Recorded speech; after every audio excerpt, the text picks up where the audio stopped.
नमस्कार, आप देख रहे हैं न्यूज कैपिटल एक्सप्रेस। मैं हूं आपके साथ गुंजा। सीएम डॉक्टर मोहन यादव ने मंत्रालय में प्रेस वार्ता आयोजित कर सरकार के कामकाजों की जानकारी दी। सीएम ने कहा 6 महीने हमारी सरकार के पूरे हो चुके हैं। इन दिनों हम कुछ निर्णयों के साथ आगे बढ़े। 6 महीनों में 3 महीनों में आचार संहिता लगी रही। चुनाव के दौरान कोई भी घटना नहीं हुई जो लोकतंत्र को शर्मसार करे। हमारे प्रदेश को 6 मंत्रियों को नेतृत्व मिला है। सीएम मोहन यादव ने पीएम मोदी का आभार इसके अलावा कहा कि केन बेतवा अभियान शुरू किया गया, इसके टेंडर जारी किए गए। चंबल योजना एमपी और राजस्थान का 20 साल से उछला मामला था जिसका निराकरण किया गया है।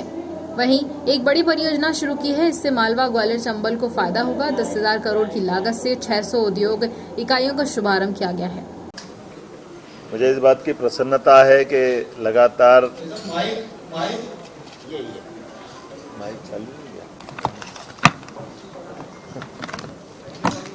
आवाज आ रही है सभी को?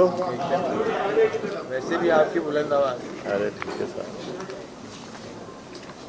मुझे इस बात की प्रसन्नता है कि लगभग 6 माह हमारी सरकार के गठन के बाद इस सरकार के गठन के साथ कुछ निर्णयों पर हम लोग आगे बढ़े थे। आप सबको मैं कुछ जानकारी देकर के आज की इस प्रेस वार्ता में चर्चा करूं, उसके पहले आप सबको नमस्कार भी करता हूं और उम्मीद करता हूं कि जिस प्रकार से आप सबके सहयोग से हमने 6 माह में, खासकर 3 माह में कुछ निर्णय किए थे। 3 माह आप सबकी जानकारी में आचार संहिता के दरमियान चले गए, लेकिन उसके बावजूद भी सीमित दायरे के अंदर जो शासन की व्यवस्था हो सकती है, लोकसभा का इतना बड़ा चुनाव कराना, और जैसे मैंने पहले भी कहा था कि ये हमारे लिए बहुत बड़ी चुनौती थी।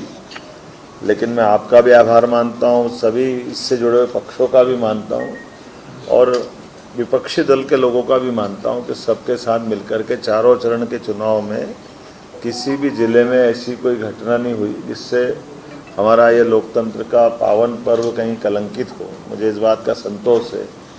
सभी पक्षों ने अपने अपने ढंग से चुनाव का प्रचार किया, अभियान चलाए, अलग अलग आयोजन हुए, लेकिन इनाल सब मिलकर के ये पूरा आयोजन शांतिपूर्वक, जो मध्य प्रदेश की पहचान है, उस प्रकार से ये अपना एक रूप लेके इसने अपना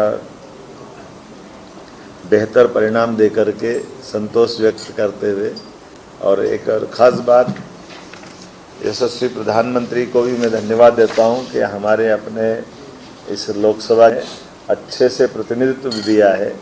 6 मंत्री हमारे राज्य से बनाए हैं, इसमें 3 कैबिनेट और 3 राज्य मंत्री।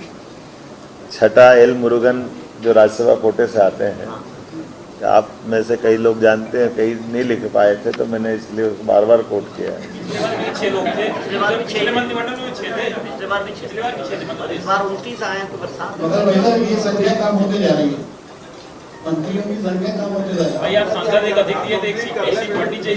मैं पहले बोल दूं फिर मेरे आ जाए।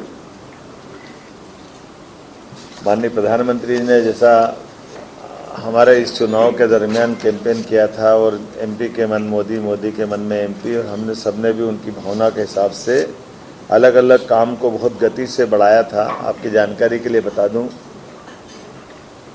केन बेतवा लिंक योजना के माध्यम से विश्व का पहला नदी जोड़ो अभियान अपने इस मध्य प्रदेश और यूपी की धरती से प्रारंभ होगा, और इसी में हमने 12,000 और 5,000 दो अलग अलग टेंडर इसके जारी भी कर दिए, और वो स्वीकृति की स्थिति में आ गए हैं। बड़ा बीच में फॉरेस्ट के लैंड का एक इशू था, जिसके कारण से उलझा हुआ प्रकरण था, लेकिन फॉरेस्ट को दूसरी लैंड उपलब्ध करा करके हमने इसका ये जो बीच का संकट है उसको बाहर करने का प्रयास किया है। मुझे एक और बात जानकारी देते हुए आनंद है कि पार्वती काली चंबल योजना, ये राजस्थान और मध्य प्रदेश के बीच 20 साल से उलझा मसला था। तत्कालीन जल शक्ति मंत्री श्रीमान गजेंद्र शेखावत जी की मौजूदगी में मध्य प्रदेश और राजस्थान के सीएम के साथ उनके अपने मंत्रीगण, हमारे मंत्रीगण और सबने मिलकर के 50-50% के आधार पर 35-35 हज़ार करोड़ के अलग अलग प्रकार से अपनी अपनी भूमि में इनके डेमो की श्रृंखला बनाते हुए ये एक बड़ा काम चालू किया, जो बड़ी परियोजना है पीकेसी के नाम से।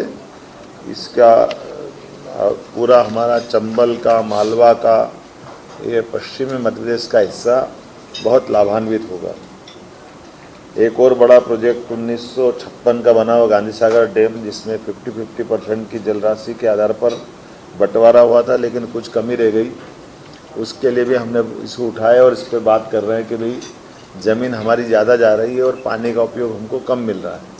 तो हमारे किसानों की दृष्टि से चंबल का पानी का हमारा हक भी और बढ़ता है। इस बिंदु को रेस करते हुए हमने इसमें मीटिंग भी की है और मुझे लगता है कि इसका अच्छा समाधान निकलेगा, ताकि मंदसौर, रतलाम, नीमच, इन ज़िलों के अंदर लिफ्ट इरिगेशन के माध्यम से इस पानी का उपयोग भी हम करने वाले हैं। जैसे मैंने पहले बताया, काम तो बहुत सारे हैं, लेकिन अभी कुछ और उल्लेखनीय कामों के बारे में हमने अभी बताया है कि इस सरकार के माध्यम से जितने काम अपन कर सकते हैं, वो लॉ एंड ऑर्डर की दृष्टि से भी आपने देखा होगा कि सरकार ने अपने कुछ निर्णय किए हैं। कोई घटना हुई तो तत्परता से, तुरंत गति से कार्रवाई करके सरकार ने अपनी जीवंतता का भी प्रमाण दिया है। सुप्रीम कोर्ट की गाइडलाइन के आधार पर लाउड स्पीकर के ऊपर भी कार्रवाई की गई है। खुले में मांस मछली बेचने का भी प्रतिबंध का जो ऑर्डर हमने दिया है, उसके भी अच्छे रिजल्ट आए हैं। सभी वर्ग ने इसका स्वागत किया है। जहाँ कहीं अतिक्रमण की शिकायत आई है, अतिक्रमण पे भी कार्रवाई करते हुए कई प्रयास किए हैं। एक उज्जैन में अच्छा प्रयोग हुआ है कि धार्मिक स्थल पर हिंदू, मुस्लिम, जैन सभी इस कम्युनिटी ने अपने अपने देवस्थल को अपने हाथों से हटाया है और उसको पीछे किया है। ये आदर्श उदाहरण है। इसमें है अतिक्रमण नहीं बोलना चाहिए, रोड चौड़ीकरण। मतलब जब उनने बनाया था तो वो छोटा था, आज रोड चौड़ीकरण करना है। तो चौड़ीकरण में पहले लोगों ने मकान हटाए थे पीछे अपने, लेकिन ये धार्मिक स्थल छूट गए थे। तो धार्मिक स्थल के कारण से वो जो एक चौड़ाई मिलना चाहिए था, वो चौड़ाई नहीं मिल रही। तो सब ने मिल कर के मस्जिद 2 हटी है, एक मीनार वो मज़ार हटी है, 10-12 जैन और हिंदू मंदिर हटे हैं। सब ने मिल कर के वो चौड़ीकरण का अपने परस्पर सद्भावपूर्वक, बगैर कोई कठोर कार्रवाई के, स्वेच्छा से अपने अपने जगह दी। सवाल ले लें।